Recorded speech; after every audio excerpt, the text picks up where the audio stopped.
నా YouTube journey మీతో share చేసుకుంటాను. కొద్దిగా మీకు టైం ఉంటే చూడండి ఈ వీడియో. అయితే నేను డిగ్రీ చదివేటప్పుడు మా ఫ్రెండ్ యూట్యూబ్ అనేది స్టార్ట్ చేశాడు. అరే వీడియోస్ నేను ఎలా పెట్టాలి అనేది కూడా నాకు తెలియదు. ఆ అబ్బాయి అయితే కనుక పెడుతున్నాడు. సో నాకు అప్పుడు ఆ అబ్బాయికి ఎంతమంది ఉన్నారు, 1600 మంది సబ్స్క్రైబర్స్ ఉన్నారు. అయితే ఆ అబ్బాయి ఇలా అప్లోడ్ చేస్తే అమౌంట్ వస్తుందంటే కనుక నేను అప్లోడ్ చేస్తే కూడా నాకు కూడా వస్తుంది అనేసి ఒక చిన్న డౌట్ అనేది ఏర్పడింది. Okay, that's it. ఇది ఎప్పటికైనా ఫ్యూచర్లో పెడదాం అనేసి ఇంకా నేనైతే కనుక డిగ్రీలో ఎన్సీసీ చేసుకుంటా నేనేదో నా వర్క్ పైన ఉన్నా. ఆఫ్టర్ మళ్ళీ మేము ఎంబీఏకి ఒక్క కాలేజీలోకి జాయిన్ అయినాం. సో అయినాక నాకు యూట్యూబ్ ఛానల్ స్టార్ట్ చేయాలి అనిపించింది. నాకు రాదు ఎలా అనేసి. నిజం చెప్పాలంటే థంబ్నెయిల్ నుంచి ఏది కూడా నాకు తెలియదు. అసలు యూట్యూబ్లో అమౌంట్ ఎలా వస్తుందో తెలియదు. ఏం తెలియకుండా నేనైతే కనుక స్టార్ట్ చేయడం. అయితే నాకు తెలియనప్పుడు నేను స్టార్ట్ చేశాను, సక్సెస్ అవుతాను. నేను యూట్యూబ్ నేమ్ పెట్టాను, ఒక పర్టికులర్ నేమ్ పెడతాం కదా యూట్యూబ్ స్టార్ట్ చేసినప్పుడు. ఒక నేమ్ పెట్టాను. ఆ నేమ్లో ఏమవుతుంది అంటే ఏం జరగబోతుందంటే అది కూడా చెప్తాను. సో ఏ నేమ్ పెట్టే తెలియదు. మన ఫ్యాన్స్ ఉంటారు కదా, హీరోస్, వాళ్ళ నేమ్ పెడితే కానీ సబ్స్క్రైబర్స్ రారు. ఇంకా ఏం చేయాలి, ఎలా మనం దీన్ని గెయిన్ చేయాలి?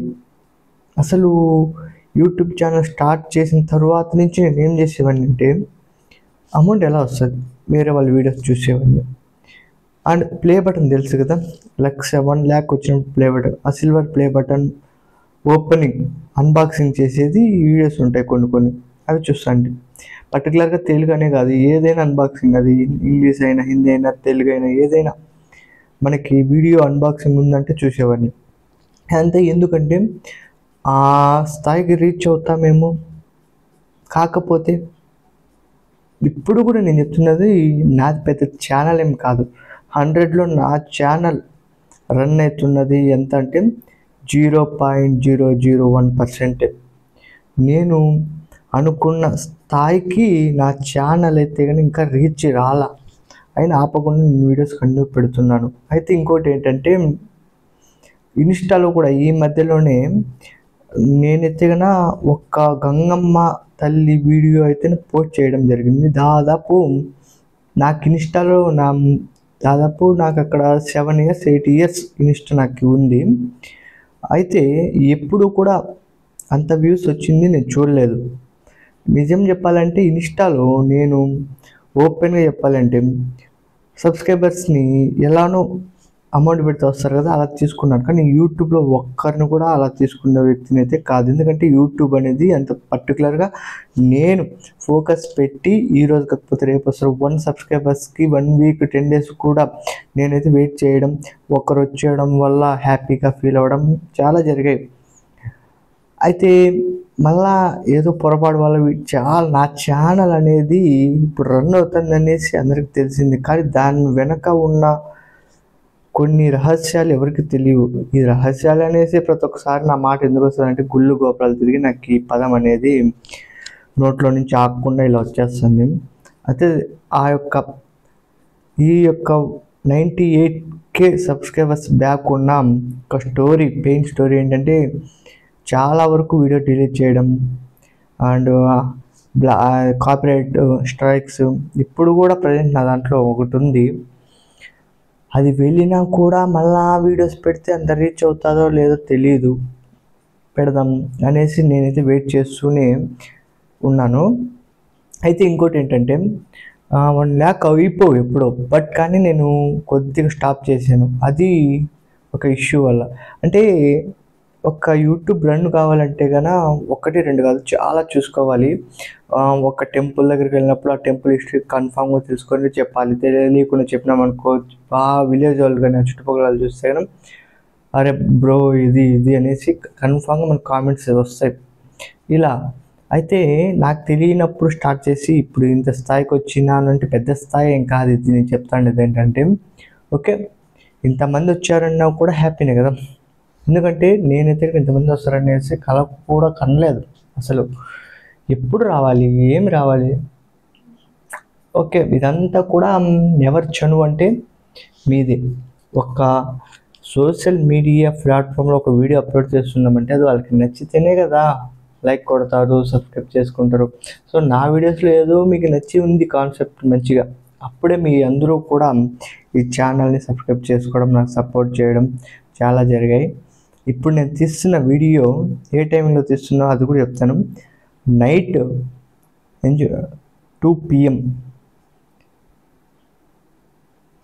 నేను ఈవినింగ్ ఆఫ్టర్నూన్ 2 PMకి స్టార్ట్ చేద్దాం అనుకున్న వీడియో, బట్ కానీ నాకు అదైతే కానీ లేదు. ఇప్పుడు నేను నిద్రపోయి లేచాను, లేచి చూస్తే కానీ 2 AM అలా అవుతుంది. సో డైరెక్ట్ వీడియోలోకి వచ్చేసి ఇప్పుడు ఇట్లా డైరెక్ట్ ఫేస్తో మాట్లాడుతున్నాను మీ ముందర. అయితే దీంట్లో ఏం చెప్తున్నానంటే ఒకే ఒకటి, ఎవరైనా ఏదైనా ఈ జాబ్లు చేయాలి, సాఫ్ట్వేరు, బొంగు బుసాడు ఇవన్నీ మీరు పక్కన పెట్టేయండి ఫస్ట్ ఆఫ్ ఆల్. ఎందుకంటే కదా అవి ఊడిపోతున్న వెంట్రుకలాగా అన్నీ ఊడిపోతున్నాయి ఉండే జాబ్స్ అన్నీ. ఈ తరుమురానివి అన్ని జాబ్స్. ఇప్పుడు ఏదన్నా ఇప్పటి నుంచి ఒక్కటి మంచిగా మీకు సెట్ అయ్యేది అంటే, జాబ్ చేసిన అమౌంట్ ఉండాలి, జాబ్ చేయకపోయినా కూడా అమౌంట్ రావాలి, అలాంటి జాబ్స్ ఉండాలి. కొద్ది కష్టమైనవి తెచ్చుకోవాలి. ఈ సాఫ్ట్వేర్ తొక్క, తోటకూర పప్పు, ఏనపడం ఇవన్నీ వేస్ట్. కానీ అప్పటి కాలంలో జరిపింది, కాలంలో AI అంతా మనకి మొత్తం వచ్చి జాబ్స్ అంతా ఊడ్చిపెట్టేస్తున్నారు. కాబట్టి ఒకటే చెప్పగలను, ఏదన్నా ఒక్కటి గుర్తుపెట్టుకోండి, సోషల్ మీడియా ఎట్లా తీసుకెళ్తారంటే నైట్కి నైట్ నిన్ను ఎక్కడో పెడుతుంది, నైట్కి నైట్ని పైన ఉండేవాడిని కింద కూడా పడేస్తుంది. అలాంటి పవర్ ఉన్నది ఒక సోషల్ మీడియాకే. మనం ఒక్కడి గుర్తుపెట్టుకోండి, నేను తీసిన ఒక మొబైల్లో నుంచి నేను పెడుతున్న వీడియో ఎక్కడెక్కడ వెళ్తుందో కూడా తెలియదు. అయితే ఒక్కోసారి ఆలోచిస్తే ఓహో మన వీడియో ఎవరే వాళ్ళు చూస్తున్నారు, థింక్ సంథింగ్ ఒక హ్యాపీ అనమాట మన మైండ్లో. దానికోసమే వీడియోస్ తీయడం, పెట్టడం, వ్యూస్ తగ్గిన లేచిన పైన. ఒకటి నీకు వ్యూస్ తక్కువ వస్తున్నాయని ఒకటి చెప్పిన అనుకో, అసలు వానికి ఛానల్ ఉందనేసి వాని పాయింట్తోనే వాడిని కొట్టాలి. అలా అసలు నేను ఏం చెప్తున్నానంటే కన్నా వాడుకు ఒక కెపాసిటీ ఉండాలి.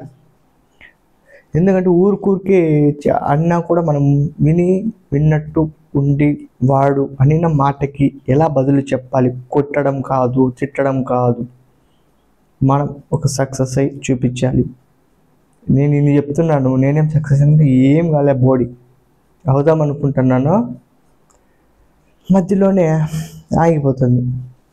ఓకే, సోదిలాగుందిలే. ఓకే, ఇది ఎవరికి నచ్చింటుందో ఎవరికి నచ్చదో వాళ్ళకే తెలిసిపోయి ఉంటుంది ఇప్పటికే.